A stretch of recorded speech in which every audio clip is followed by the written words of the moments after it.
This is Brandon Espinosa of Dysfunction, and I'm drinking at Moe's. So make sure you join us.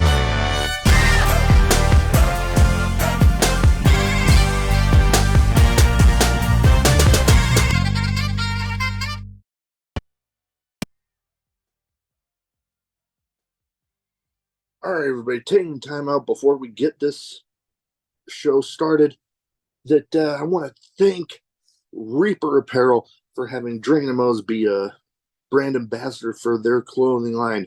They got good stuff. They got t-shirts, they got hoodies, they got beanies, they got lots of great stuff, encouraging everybody to break out of their comfort zone, live their best self, and hey, it's something I try to live every day. Now, be sure when you go and you're filling out your order, use the code Drinkin' at Moe's, get 10% off, and the link and the code will both be in the description. Let's fucking go. All right, everybody. Welcome, Drinkin' at Moe's. Big Mo here. You know the drill by now. YouTube, like, subscribe, share, comment, all that good stuff. Because, you know, YouTube's algorithm is a pain in the ass. Goddamn, trying to say algorithm too fast is a tongue twister. We're most places you can find audio podcasts too. Today, I'm excited to have with me part of Dysfunction, Brandon Espinosa. How you doing? Doing good. How are you doing? Oh, I can't complain. I got some good wrestling stuff coming up. Well, got a show I'm looking forward to in June for Sami Callihan's promotion, Wrestling Revolver. Those Nice. are always a good time.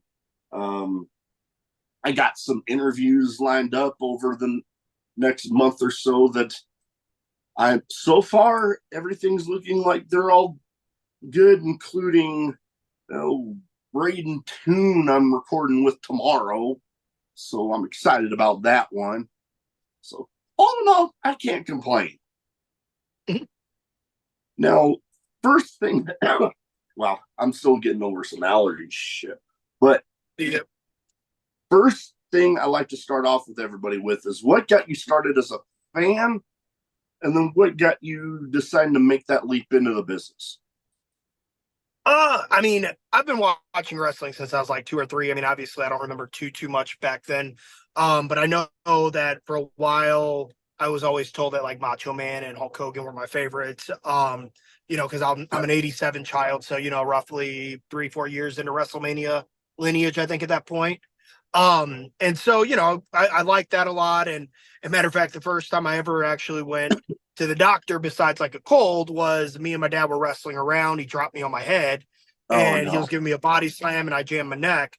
And which was hilarious because when I told that to the doctor that my dad did it to me, he quickly got out a notepad and started writing it down. And then he's like, so what happened exactly? Tell me. And I told him that we were wrestling and he threw me and I was Macho Man and he was Hulk Hogan. And then he just ripped the paper up. He's like, oh, okay, we're good. And I stopped watching it for a little bit because unfortunately my parents were, they were fine with things for a couple years, and then it'd be like, oh, this is bad TV, don't watch it, kind of like South Park and stuff like that. And then finally they're like, it's okay again. And so I started to watch towards, I think, 98, 99 on the back end of the Attitude Era.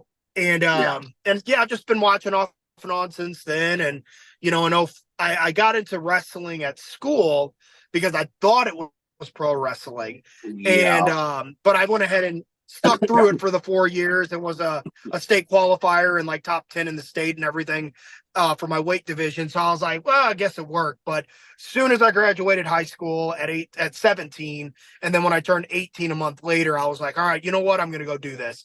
So I found a school in St. Louis, both wrestling as well as college. And I went to the University of Missouri, St. Louis.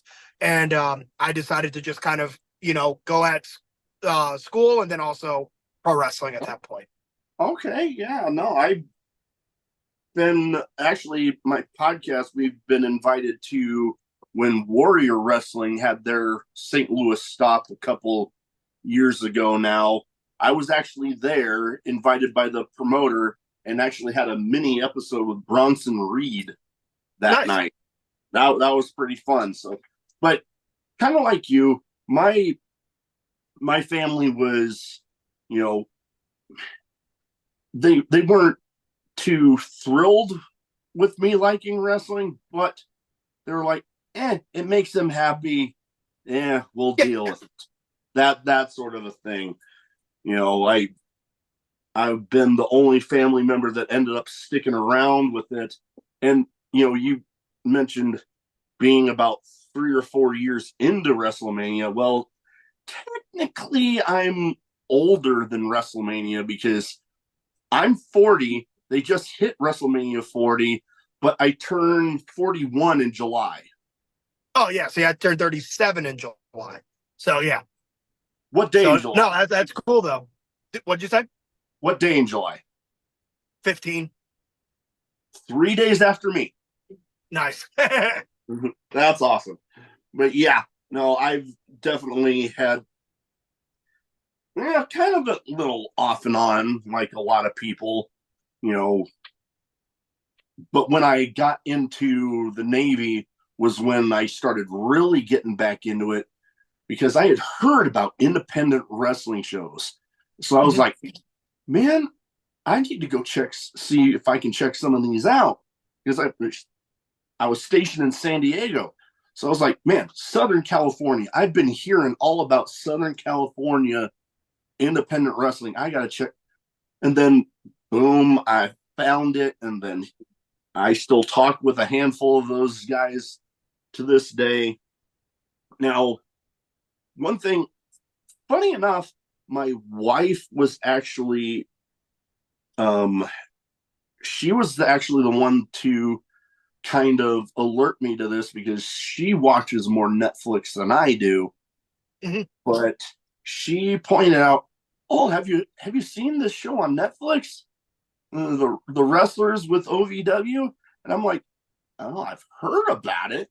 But then I started watching and I'm like, okay, this is up to my speed because I love some of those programs that give a little bit of that behind the scenes look, you know, not really giving away everything, but still giving you that little peek.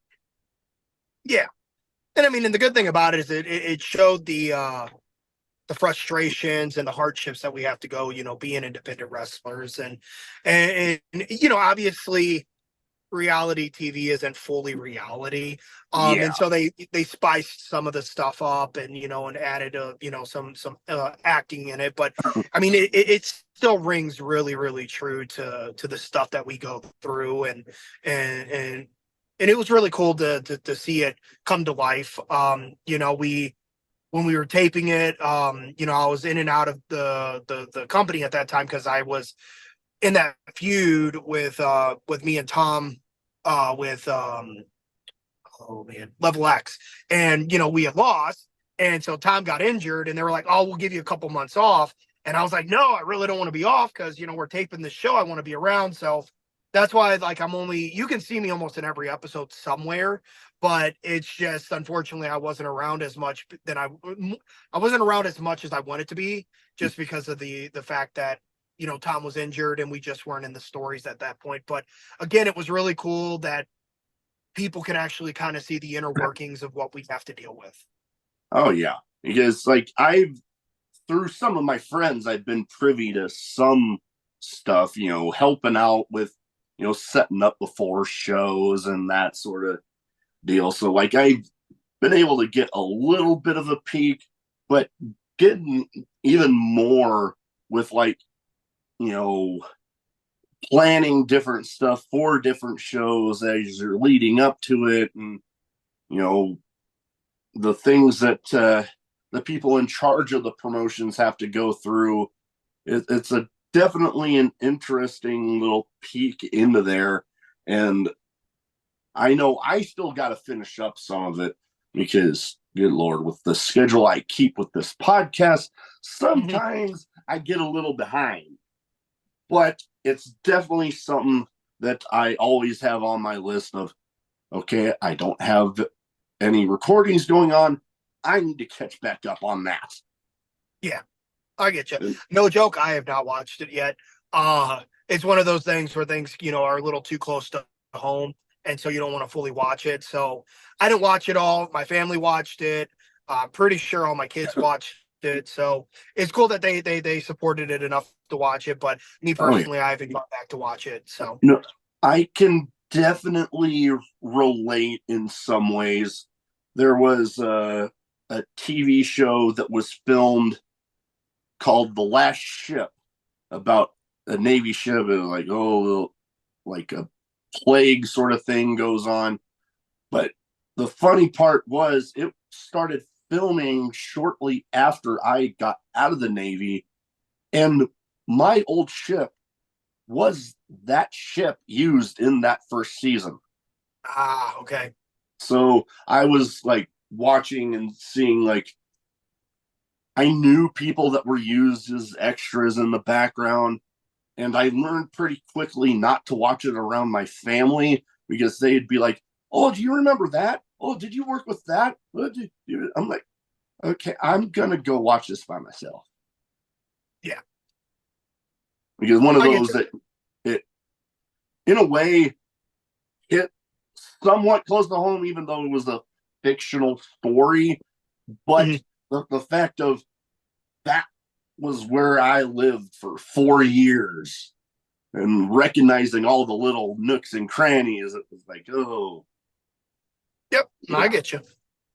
Now, with OVW, what some people might not remember, especially some of the younger fans, is back in the day, like, heck, back when you were talking about before you actually got into the business, OVW was what NXT is today for WWE, the bit of a developmental, and they definitely had that history of, there has been like a who's who of people that have gone through there. Yeah. And even, like, I guess I had forgotten even the Paul White or the Big Show had even gone through there for a time. What is it like for you with, like, the reputation that OVW has from back then, and being a part of that and kind of carrying that reputation and tradition on? I mean, I've been around since 2011 there. So I was there during the TNA developmental days. Yeah. And I got to work with a lot of those guys when they were in there pretty regularly. Al trusted me enough to be with them, and so it's cool to learn from their aspect of like what they do there. But I mean, it's still got its own lineage. It's still got its own history. I don't think that we have to rely solely on the fact that WWE had come through there anymore. And I don't think we ever had to. I mean, the company has been relatively relevant since even when WWE left, and but it's still pretty cool to know who's all been there. I mean, up until recently, we had drawings from an artist of like a lot of the who's who that had come through there. And it was pretty cool to see all those. We have since removed them with our new investors and the whole new setup that we had that started, I think, kind of in the beginning of this year. And it kind of was teased and kind of, shown a little bit in December. But when we started to renovate the building and change the whole outlook or the whole look of it, I think they had ended up taking those down and put them in Al's office.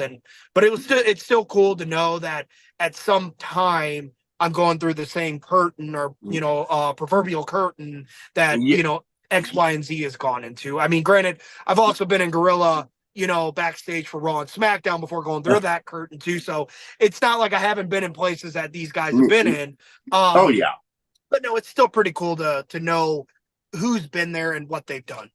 Oh, most definitely. And yeah, even when those people were going through there, OVW still had that reputation of being able to churn out some pretty damn solid talent going through their doors. So it's nice seeing that reputation has been carrying on, because, you know, it used to be more so back, you know, growing up, when it seemed like if you had an affiliation with WWE and then that kind of went away, that it kind of, for the, I don't know, lack of a better way to put it, some people getting released, it was almost a death nail in the career, which now, especially, it's not so much that anymore. And, you know, OVW has been churning out great talent ever since. You know, they had the, like you said, the relationship with TNA. They had it was kind of brought up in the Netflix show where there was, you know, a little bit of a relationship with AEW during the Dark tapings for a while. So OVW is proven on a promotional scale that you don't have to have that affiliation to be able to put on great stuff and to have the talent still going through. Yeah. Well, I mean, it's cool to see, like, even after the WWE time frame, we had Ruby Soho's, one of her first like major promotions was OVW. Scarlett came through OVW when she first started. I mean, look at the Outrunners. I mean, the Outrunners, they didn't start as the Outrunners in OVW. They did leave. I remember having the convo with Truth, you know, that he was going to try to venture out and do more independent shows and try to come up with a new persona. And then when I started to see all the little vignettes that him and Turbo were making, I was like, oh, this is awesome. And like, I always like to feel like I was one of their first like true fans of the Outrunners, because anytime they post something, I was sharing it because it just caught my eye. And but yeah, I mean, technically, you know, they did start at OVW and then they still are there. But you know, it's really cool to see a lot of the people that I've worked with off and on for the last 13 years there specifically that have gone on to do bigger and better things. Oh yeah. And, you know, going on to you, because we've talked a lot about, you know, other people that you've been involved with there. For those that might not be as familiar with you, you know, when they go to watch this episode, what have you got going on there? You know, hype up the stories and things that you got going on. Right now, I don't have really any story going on at OVW. You know, I'm always pitching stuff, and you know, and obviously, I have the group gimmick with Dysfunction with Kyle Roberts. We just introduced Jack Parker Jr. that will be airing tomorrow on Overdrive. And then we also had Tom Coffey for a while there, but he is still with us at like World League Wrestling and a couple places in Tennessee when we go around. You know, but you know, we've been just patiently waiting in the shadows before something can actually come to us. And but you know, I'm always up for being the guy to be called on to help guys and help get people over. So and help elevate somebody. So I have no issues with that. And it's actually something that I consider like a specialty of my own. And I have no problem with it. And if it means that that's all I'm going to ever do, then I'm perfectly fine with it. But I do think that there's some things that are in the works currently. Like I said, tomorrow's Overdrive episode is every member of Dysfunction has a match, and all three matches are nothing but Dysfunction guys. I sent in a couple clips to be added to the show and whatnot, and then we are currently stationed to be on the show for this Thursday. Either Thursday or another episode of Overdrive. I think it's the Thursday live television show, from what I was told, but it could also be Overdrive, which is still just straight to be on. Do what? Card subject to change, that sort of thing. Yeah. So either way, I'm fine with it. I mean, both are TV episodes and whatnot, and but yeah, I mean, we're just there and just waiting patiently for something to happen for us, because I've had my time. Injury happened with Tom. And I've just been patiently waiting for things to come back to. And that's just kind of how the nature of the business is. Yep, that is kind of how it works out, especially when you're a part of a team. When the one person gets injured, you know, it happens sometimes where the people that are still healthy, you know, you hope that, you know, there's examples like, oh, with WWE right now, Ivar with the Viking Raiders, you know, his partner is injured, and then he's been getting pretty solid work going himself. So it's nice to see, you know, Dysfunction getting on that track. And I was just thinking, and I lost track of my head, but I got the next spot. I wanted to go in my notes, so we're just going to go there.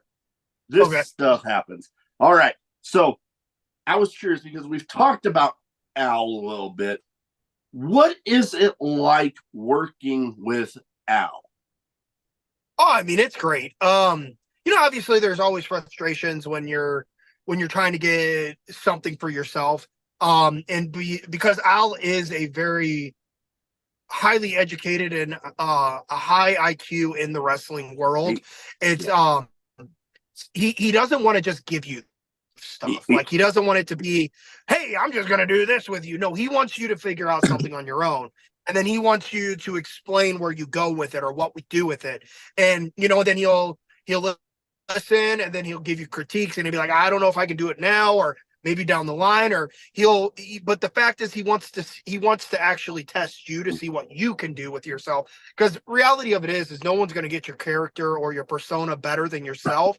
And when things are fed to you, it's kind of like the era where the promos were always written for people. You could tell the people didn't believe what they were saying themselves, because it's just not something they would say. And so that's the thing with Alice. He wants you to push and you to grasp who you are, so that he can then put it on paper and put it on the TV show. And then once he's got you to figure out who you are, then he can start adding stuff. And then, you know, and so there's a frustration in trying to build it. Prime example is he didn't understand the Dysfunction gimmick. He didn't get it. He didn't like it. And you know, and he kept kind of like shooting it down. And then finally what I ended up doing is, like, because I had mentioned multiple times, I kind of need promos. I need like mic time to be able to really get this character over. Because like the guys I help up here in St. Louis, we have a company that I've have been like very hands-on with, called Illinois Elite Wrestling. And like I tell my guys there that you can only get so much over in ring with your character. And a lot of times you have to have those promo times and those speaking times. And I'm like, while we don't have a lot of time on one show a month to do that in ring, you have 25 days between the shows that you can send me a promo, and I will splice it together and put it on our Facebook page. And so, and I know this works because Al didn't get what the character was. He just loved my work because of previous history. He loved Tom Coffey's work because Tom had been there for a couple years and really busted his behind for the company. And so he wanted to just throw us a bone. And so when we realized that it wasn't really working because we were just extra guys, we personally started filming promos, and I would splice them up on my phone. And because I have a app that literally is a full video editing software. And I just got with the social media guy in private, and I was like, hey, if I make these videos, will you post them? And he's like, yep, we don't have no content on Facebook or Twitter being posted because guys don't want to give it to us, or they don't think to give it to us. So we will gladly do it. So for about 2 or 3 weeks, I would send in a promo every couple days, and they would get posted on social media. And finally at some point was like, now I kind of understand what this is. And then voila, we were able to start getting, within a month or two, we got inputted into a major angle, and basically we're the main event angle for like almost half a year, or one of the main event angles, and there was no championship belts involved at all. That's how much he was able to work with this character. But and it all happened because of the fact of me and Tom just, you know, taking the risk and doing the promos, and there you go. Yeah, it's definitely one of those situations where, like, betting on yourself and putting that out there, because it is true that especially nowadays with social media, yeah, you might have a month or so in between shows for whatever promotion, but that's like a solid month of time where you can be practicing your promos, sending this or that, and if they do good with like they did with you guys, boom, then that gets you in there, and that gets you maybe a storyline where it's special when titles don't even need to be involved. Like there are those stories where yeah, it could, but it doesn't necessarily have to. Like those ones where titles are almost secondary to the overall story, that's when it's special, because it's just like hell right now. The whole thing I had with people when it came to the people were talking about Brock and Roman. I'm like, that doesn't need the damn title. Like, you can have No, it actually would become secondary to it, so that it would diminish the title. Exactly. And there's already a big story that you could have there where, like, Brock trying to take over the bloodline, blah, blah, blah. Like that right there. There's your story. There's all that you need. The title would just be secondary and diminished at that point. Not that the title isn't important, but it's pretty much secondary to the overall. Thing is, with the title, it's so important that it should not be involved. That's where I was wanting to go with it. Definitely. Now, one thing I was going to bring up with Al that, from my perception, is he seems definitely kind of a no nonsense sort of guy. Like you said, I can get where you were going with. It seems like he wants you to be able to figure out where you want to go with your character, and kind of that, letting you figure it out. And like he might, after you get your idea, then it's like, okay, this is what could work. Maybe not so much this. He definitely gives out that no nonsense sort of vibe like that. Which definitely would help a lot of people getting into the business, because in my opinion, there's some people out there that could definitely use that mentor with that no nonsense vibe, because you don't want to get into the business getting trained by one of those people that we all know that are out there that seemingly just take your money and run with it. Yep. But then you have the guy out there that's willing to, not necessarily tell you what you want to hear, but telling you what you need to hear, and just no nonsense about it. Those are the types of guys that really tend to churn out high quality, in my humble opinion. Oh, for sure. And that's been an issue for myself, because like I used to train guys like for like 3 or 4 years. I had my own school in St. Louis. One of the promotion I started with had a school, and they needed a trainer, and so I took over. And the problem I had with a lot of guys is that they wanted to be told what they did right, but they never wanted to be told what they did wrong. And so they took it the wrong way. And I had to explain to them that when I was in high school, one of my football coaches, I had approached him because he always just seemed to be like up my ass about everything. And I was like, what is going on? And he's like, Brandon, you got to understand. Well, he called me SB because that was my nickname in high school as well. But he's like, SB, you got to understand that if I stop yelling at you, that's when you need to worry, because then I don't care about you. And I was like, okay, I understand. And so like, I've always had that mentality that if the moment I stop talking to you and the moment that I stop giving you advice, it means I've given up on you.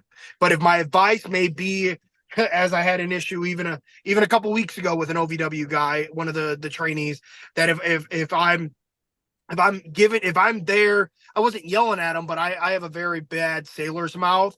And Same. you know, and I explained to him that like his persona was coming off like a dumbass and like, you know, and this and that. And he took offense to it. And I took offense. I was like, what do you mean you're taking offense to it? I'm not meaning anything by this. And, you know, and then finally he approached me after a couple guys explained that that's just who I am and that I don't mean anything by it. And that the fact that I'm willing to talk to him about it means I care. And I told him the same thing, that like, you know, the moment I don't talk to you, then you know there's a problem and I just don't care. I'll do business with you. I'll work with you, but I'm not going to give you any advice. I'm also not going to come to you for any advice because I've given up. There's no bond there, and there's no way to, and it's not worth my time to repair it. I'm 36 and I'm ready to just keep doing what I need to do. But again, Right. that's why probably I don't have an issue with Al, is because I'm the same way. And I'd rather be told that you suck than be told, oh, it was okay, you know, and then tell me though what I did wrong that sucks, which Al is very open to tell us what we did wrong so we can fix it. That is truly the way to look at it, because if you're not finding out what you did wrong, then you could just go through and think, oh, everything's fine. Yep. And then you sit there and you have no storyline and you're trying to figure out what's going on. Yeah. So then that way, if somebody's telling you what you did wrong, then that must mean the stuff that they aren't talking about, you don't got to worry about. You need to worry about the stuff they're telling you about. Yep. Definitely. Now that we've gone over that, I know we have a little bit of a time crunch, so we're going to move on to my two categories that I have here. Okay. First one's a bit of a name game, where I name off some people and you give me some quick thoughts on them. Okay. And, you know, I try to theme it towards the guests as much as possible. And some of these people have that OVW connection, and others, and at least one of them in here is one that you've shared the ring with, that I even got the promotion and year written down here because I wanted to make sure I got it right. So like I said, I give you the name, quick thoughts on the person. First one, I've been a huge fan of hers, Shotzi Blackheart. Oh, yeah. Throwing her over the top rope at freelance on a bunch of guys. Yeah. No, she's cool. And it was fun working with her.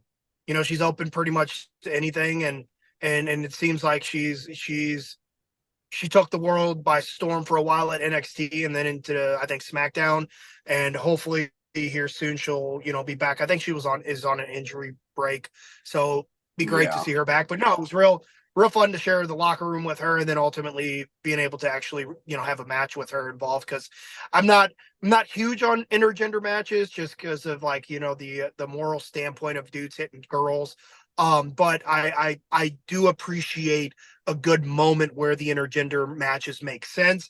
And in that instance, it was perfect because I'm not that tall. I'm only like 5'9", and Shotzi's like 5'4", 5'5", I think. And then most of the other guys in the match were similar builds. I think I was probably the largest guy in the match because I was weighing in at like 220, but everybody else was like, you know, 170 to 180. And I think Shotzi, you know, even though she's smaller frame, she has, like, I like to tell a lot of people that they don't realize how small I am, is that certain people just have a bigger aura when they're in the ring, and they don't look the size they are. Kind of like Rey Mysterio. You don't know that dude's only 5'3", you know, but Shotzi fit in perfectly with the match, and it didn't come off like we were just beating down on a woman. So I was perfectly fine with it, and it was pretty cool having that moment with her. Oh yeah. And I'm with you. If it makes sense, then like a lot of stuff in wrestling. If it makes sense, then hey, cool. But not just throwing it out there for the sake of having it. That sort of. Next up, I've had the pleasure of meeting him one time. Shelton Benjamin. Oh, I mean, I've been in the locker room a few times with him. I think I did a couple Ring of Honor shows with him, and then I think a few of the times that I did extra work, he was in the locker room. But in their locker room, obviously the extras are thrown in a broom closet. But like, that's a joke and not a joke at the same time. But anyways, like, dude, phenomenal athlete, and I think with him and that Shawn Michaels spot, that really opened the eyes that we can start to do a little more than just typical punches and kicks in a match, and which could also be a downfall because you got guys doing 630s or going for them and then pegging themselves right in the head with it, but it opened up the boundaries to kind of see more of that flashy style, and dude is just phenomenal in the ring, and he was a phenomenal collegiate style wrestler as well, so he's just a phenomenal guy. Oh yeah, no, I remember that spot you were talking about because I remember watching that episode as it was happening, and then it was one of those moments that like you're not expecting it, but then all of a sudden there's that little spot like right before where you're like, oh my, no, and then it happens and you're like, holy shit. Yep, that was a moment that it still sticks in my head watching that. All right, next up, you can't see me, John Cena. I mean, a lot of people obviously made fun of him during, I guess, like the 07 through kind of 13, 14 era, but the guy was revolutionary to the sport. I mean, he showed a lot of the things that you can learn where you don't have to do a lot of stuff and you can still be a top dog. I mean, obviously we know he can do a lot of stuff. He did it during the US Open title era that he had. But no, I think the dude seems to be, I mean, again, I've been in catering and stuff when he's around. He's very polite. He's never been, anytime I ever, shook his hand or whatever, he never was like, get away or anything like that. So like some guys can be, because it's a really high tension, area. But yeah, no, he was revolutionary to the sport, and he deserved his claim to the top spot for a while, and still to this day I think he can still even perform on a very, very high level if needed, but he knows he isn't needed for that, and he just loves doing these random 6-man tag matches with guys like Truth and Miz, or those moments where he runs in during the main event of WrestleMania sort of thing. That was epic. Like that whole ending to that match and the way they pieced it together, that like I had heard about people wanting something like that, but then to see it actually come to life and in the way that it did, that was awesome. Yes, it was. I enjoyed it. I was like a little fanboy watching at home, so I enjoyed it with a lot. Oh yeah. Oh yeah. I definitely was right along there with you. Just the way, one guy would come in, then, they get chased off. And then all of a sudden, there's John Cena. And holy shit, Undertaker. It was just something else. All right. Now, last but not least for this category, the Glamazon, Beth Phoenix. I mean, again, most of these people that you've had on that you're speaking of are revolutionary of some form or style.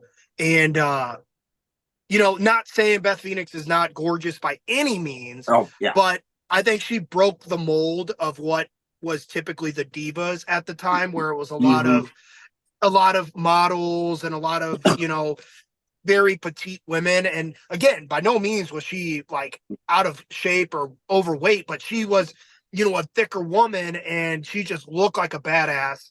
And she was a very good wrestler in an era where they weren't worried about women being good wrestlers. And which is fine. I mean, entertainment is entertainment. So it's not that that it's not okay to do that. But like, she was different at that time, and I always enjoyed watching her wrestle. And I think there was a couple times when I was as an extra, she was there. So, and again, most of these people you're naming, if I did run into them as an extra or even in, on the indies or whatever, they've always been a very respectful person towards the extras who are just there trying to get a job as well. Oh yeah. And the way where you're going with Beth Phoenix, the way I like to think about it is she proved that you can be a damn beautiful woman and still have that badass ass kicker mentality. Yep. It doesn't have to be, you have either that mentality or you have the looks. You can have both. And she was definitely one that proved you can have both and be damn good with it. Yes. All right. Now, I have some random questions. Some might be wrestling related. Some might not be. Some might have absolutely nothing to do with anything we've talked about so far. Okay. So, give you the question. First answer that pops in your head. Okay. First one, craziest in-match moment for you. Oh, let me see if I can think of anything. Oh,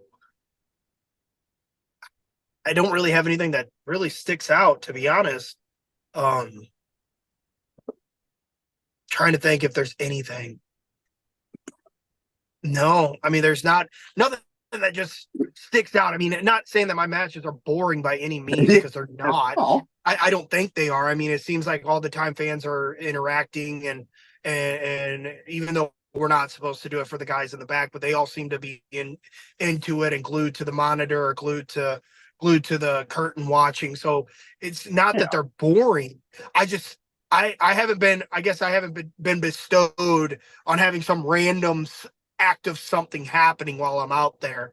So yeah, no, I can't. Oh wait, maybe there is one. So I think I was in the middle of a match, or I was doing a promo, and some dude in St. Louis jumped over the barricade and came in the ring and stood next to me in a Bane mask.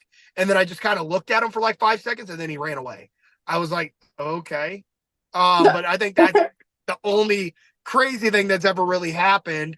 And it wasn't even during a match. It was while I was doing a promo. But yeah, so I think that's about it. But other than that, everything else is, I've been lucky enough not to get injured much, other than like, little bumps and bruises and maybe a concussion or so. But yeah, no, that's probably it. So, but that is still funny. That still, I think, would qualify for a pretty crazy moment. Yeah, okay, that works then. We'll go with that.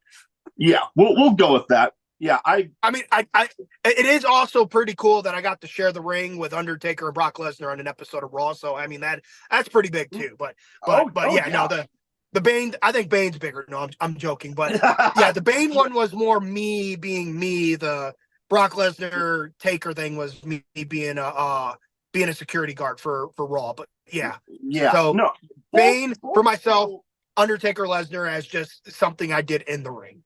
Yeah, no, both qualify. Both definitely qualify. Cool. I know I've been witness to some crazy moments.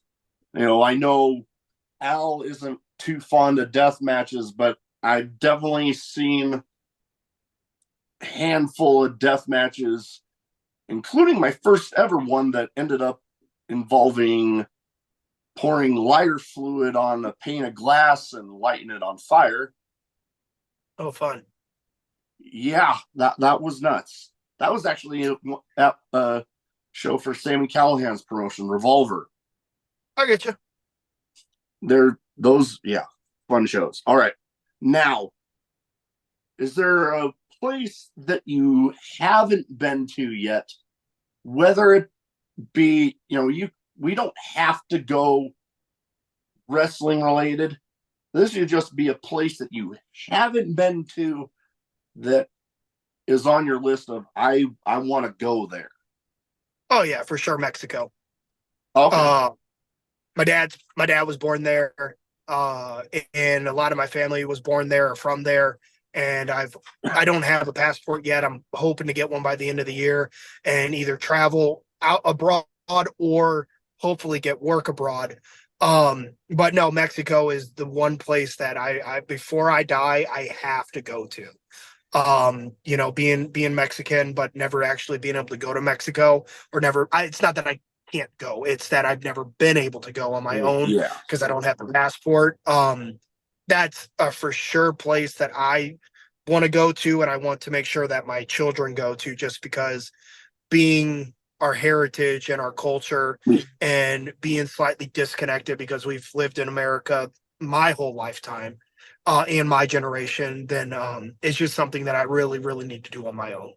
Oh no, that I know I've been lucky enough to have gone there one time so far, and that was my ship I was on in the Navy. We were going through our ship got built in Mississippi, so we took it down through the Panama Canal, and we were going to stop on the Gulf side of Mexico and then on the Pacific, but I think it was during hurricane season, so we had to go around and up and through the Panama Canal, and we ended up stopping in Puerto Vallarta.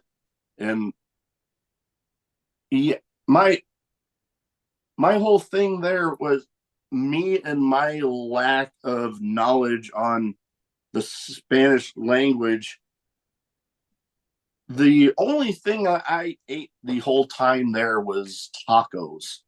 It was like that was the only thing on the menu that I could tell what it was. I get you. So that ended up being pretty much the thing I ate the whole time I was there, because I'm like, I am kind of an adventurous eater. I'll try just about anything once.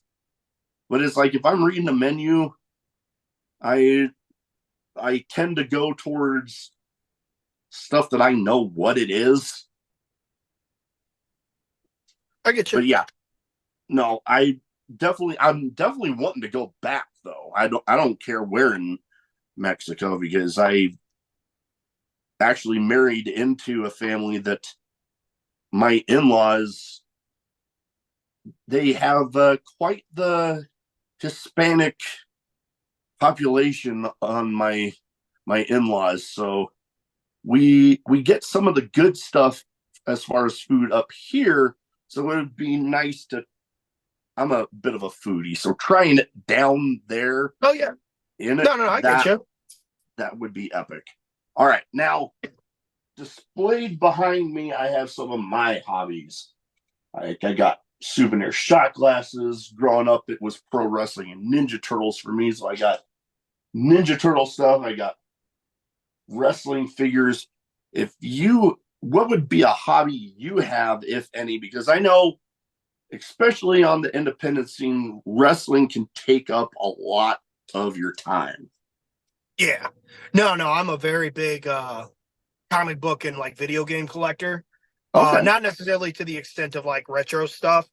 I just have never dabbed into that stuff. But I have two arcades at home. I have one of the Ninja Turtle arcade one-ups, and then I also have one of those Legend Ultimates that I've got a little USB stick that has like 10,000 games on it, which has all the retro games on it.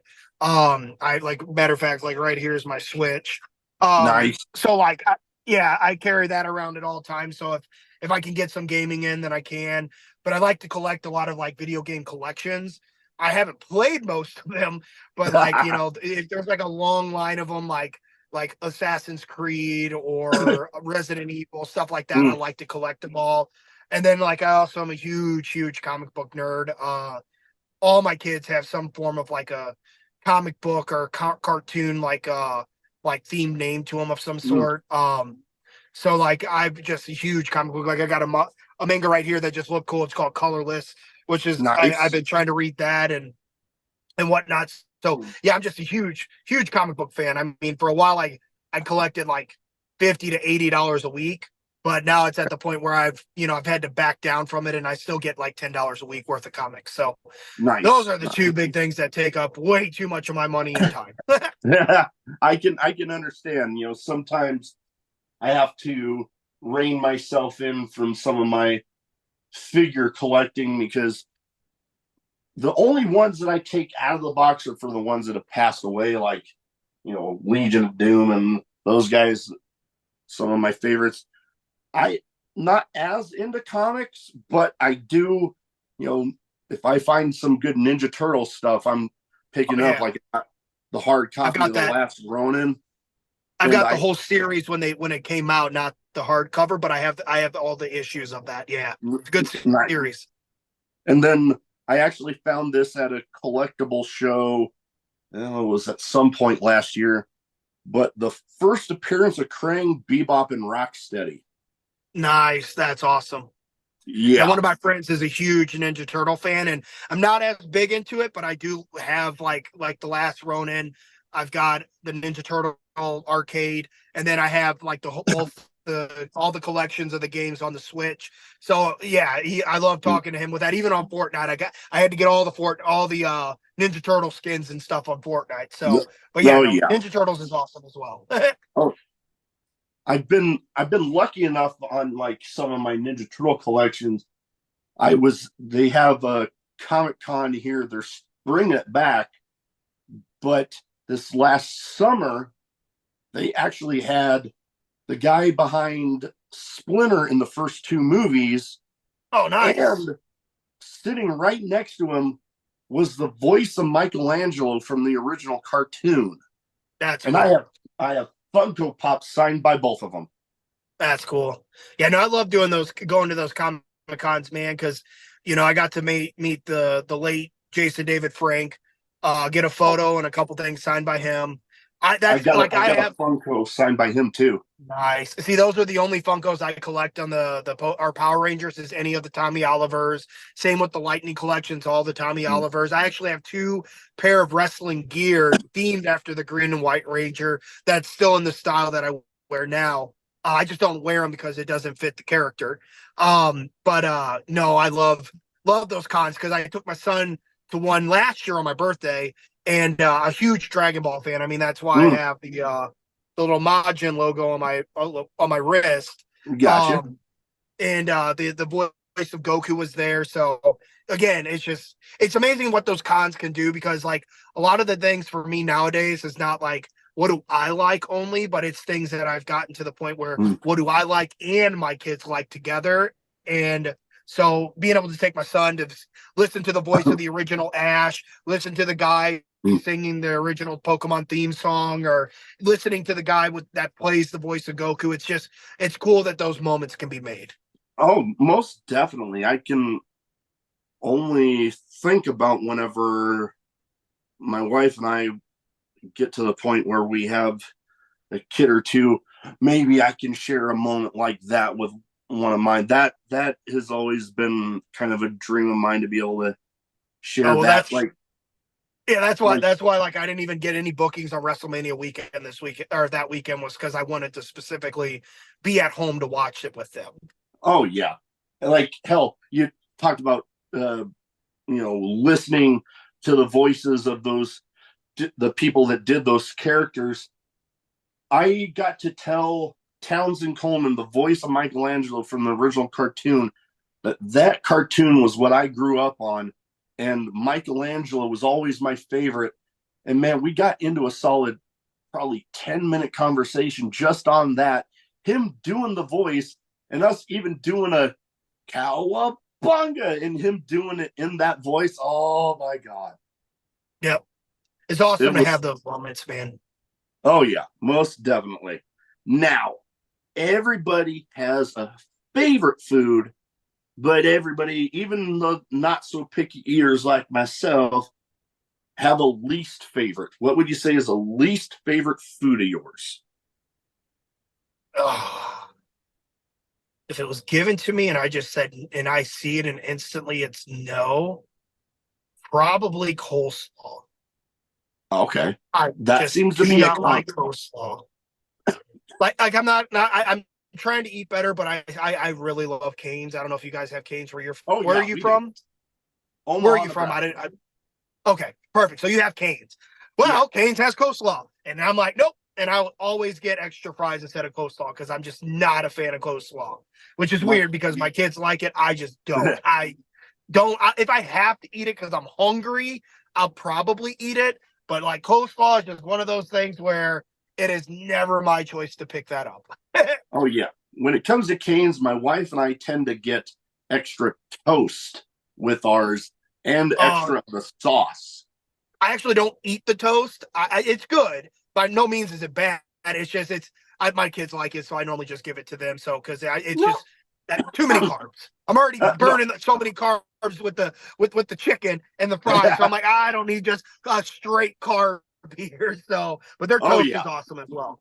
No, totally makes sense. Totally makes sense. I know for me, as far as the least favorite, I kind of have two. One, I don't like just straight peas. Like if it's in like shepherd's pie or something, it's like I'll tolerate it. But if it's just straight up peas, I'm like, no. Yeah. That or people give me shit about this one all the time, but deviled eggs.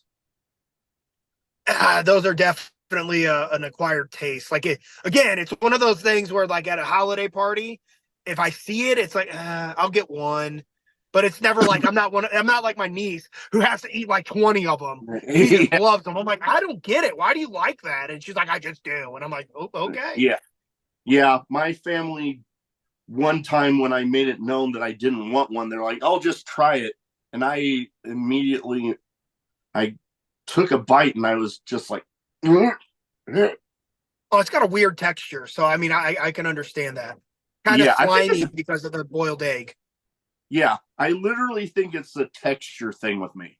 I don't know why, but I think it is. All right. Now, with the name of a show like I have, I would feel weird if I didn't have this question in here. Favorite drink, whether it be alcoholic or non, or hell, one of each if you want. Well, I definitely don't have the alcohol. I'm 36 years of age and I've never had alcohol in my life once. Hey, so I can respect that. I have a straight edge tattoo and I've lived by that. Other than like one thing, but that's kind of common with what we do in wrestling because you get told you're too small, you got to do something. But other than that, I've never done anything with any kind of alcohol, which I don't care, and I don't care if you like it or most of the guys in my group love it, and they have combos about it, and I actually have combos with them. I'm like, well, what does this taste like? Why do you like it? Yeah. Well, doesn't that burn? And they'll straight up like, if you like, we know you'll never drink, but don't touch this, it'll burn going down. So again, no drink there. I can't even have energy. I can't have energy drinks anymore. My anxiety I have really bad anxiety issues. So the moment I drink an energy drink, no even pre-workouts, I instantly go into a panic attack. But like, I'm trying to think if I see something that I have to drink, I mean, I always go to like Diet Coke or Diet Pepsi. But I will say that because it doesn't have caffeine in it, that I probably get so much crap for this. I do love Prime. I like some of the flavors. The Bomb Pop one specifically is my go-to. Okay. But yeah, so Bomb Pop, Prime, or just a Diet Coke or Diet Pepsi. Yeah, I'm a bit of a Dr. Pepper fiend myself, but I've heard some of those Prime flavors are pretty delicious. I've yet to actually have one, but that is exactly why I make sure with that question to put in, alcoholic or non or one each, because I know there's plenty of people like yourself that just don't drink. So I always try to be respectful of that because, there are those people out there that have battled addiction issues that they don't drink for that reason, Oh, Or that's honestly the reason why I don't. I've got family members that have been addicted to like to prescription pills. I've had family members that are addicted to alcohol, and I'm like, you know what? I've always heard addiction is hereditary, and I'm like, so I'm just never going to touch it. So no, that is a smart way. I have no issues with anybody that does. It's just not for Yeah, me. no, that makes sense because especially when you have people in your life that have battled those issues, you know, there's always that talk of breaking the cycle. So if it is hereditary, boom, you break off that cycle at least on your end. So that way, the people that go on from maybe that cycle continues that way. Yeah. Instead of the way that it had them. So no, all respect in the world for anybody, straight edge that, or just for whatever reason or another, don't drink, because, it can be one of those things that, it takes some willpower to do. So if you got the willpower to do it, hey, all the respect in the world for you. All right. Now, last but not least here, best advice you have for anybody wanting to get into wrestling. I mean, the joking advice I is know where just you're going. don't. Yeah, just don't get in it. That was actually the advice I was given at 16 by one of my later on trainers. Flat out said, just don't get in it. No, don't. If you get into it, don't be upset if you don't become a WrestleMania main eventer. There is a lot of rules in this business that you can have a forever job in it without being there. I mean, it's kind of like a conversation I had with somebody before, that when you look at a lot of the guys that have main event at WrestleMania, do any of them ever stick around to be a producer, an agent? Do they ever stick around to be on the storylines or the storyboard? No. But you know what? Who does? The mid-carders. It's kind of like this gentleman, I guess, he may not get as much praise as he should, but Triple H. Okay. Triple H, you go and look at his career. He was never necessarily the man. He wasn't. He was always the heel. And the heel's job is always to specifically make the baby face. And that's their only job. If they can't do it, they obviously aren't good. But even though he is, I think, a 14-time world champion, he was never the man. But if you look at the people that were the men, as in The Rock, Stone Cold, Jeff Hardy for a while, even a CM Punk for a little bit, Randy Orton, Batista, who was one of their primary, if not main feuds? Triple H. Yeah. And guess what? Who's running the business now? Exactly. So don't worry about being the top guy. Worry about how do you stay relevant? How do you stay within your job? How do you stay hireable or coachable? As long as you're those two, you will always have a job in this. And later on in life, you will find something that you can do with it that necessarily doesn't mean you have to stay an in-ring competitor. Oh, yeah, most definitely. And hell, look at, ever since Triple H took over, the heading up creative, look at all the praise that WWE is getting from. There's a reason why they've sold out the last 8 weeks of SmackDown and Raw, if not longer. Yeah, there's a reason. There's a reason why in St. Louis, when I finally went to the first show that I ever took my kids to, because one of my trainers told me you never buy a ticket if you're a pro wrestler. And I finally took them a couple months ago, and we had to buy tickets all the way at the top because it was just so packed for a Monday Night Raw 2 months before WrestleMania. Yeah. Yep. And yeah, it's just, you always hear lately just how much people are enjoying the product that much more. Yep. Coming from it's where a great it time to be in been. it, man. Oh yeah, most definitely.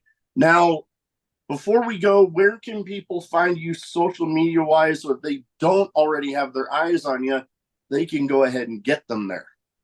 So I have an Instagram, Twitter, and Facebook, as well as YouTube. For the most part, you type in Brandon Espinosa with wrestling of some sort, it'll pop up. I've been in this for almost 2 decades at this point. I've now been wrestling longer than I've been alive, or not alive. I've wrestled as long as half of my life, or not more. So whenever you can even Google me and it pulls me right up. It's hilarious. People I liked that used to be my go-to would be, can you Google yourself and do you pop up? I do. So Yeah. so yeah, I mean, it's easy to find me. If you look up Brandon Espinosa on Twitter, Facebook, Instagram, or YouTube and put in wrestling, you'll most likely find my page. And I would really love for people to follow the Dysfunction page that we created. It's Dysfunction dash join us. We're only sitting at about 500 followers on it. We would love to just, get that to go through the roof. I've got like, I think like 7,000 or 8,000 people on Facebook following me, and about 2 to 3,000 on Twitter. But my current aspirations in wrestling is to get this Dysfunction thing more over than me. So if they can follow that Dysfunction dash join us. But again, yeah, Facebook, Instagram, Twitter, YouTube. Yeah, that's where you can find me. Definitely. We'll get all that in the description. I know I like to try to include all of that so that way people can, like you wanting to get this thing with the Dysfunction over more. I'm glad to play whatever part I can and help and make that happen. Awesome. And I'd also would love for people to give Illinois Elite Wrestling a chance. It's a passion project of mine for the last 3 months, and I've gotten the Facebook page up like 1,500 followers in 3 months, and we went from having a decent crowd to like a packed house for the last 3 months. Packed house for us, I'm not gonna lie, is only about 150 to 175 because the venue's just small. But it's great, and it's given us the mentality that hopefully in the future we can get into a bigger venue of some sort. But please follow Illinois Elite Wrestling on top of World League Wrestling and Ohio Valley Wrestling. Those are my 3 major passion projects, and also follow any other promotion I work for. I would greatly appreciate it. Oh, most definitely. We'll get everything in the description. Well, that is about all I have. Thank you for taking the time to talk to me tonight. Best of luck out there with all those promotions, Ohio Valley, Illinois Elite, and World League Wrestling. Definitely hope everything goes well there. And you are welcome back anytime.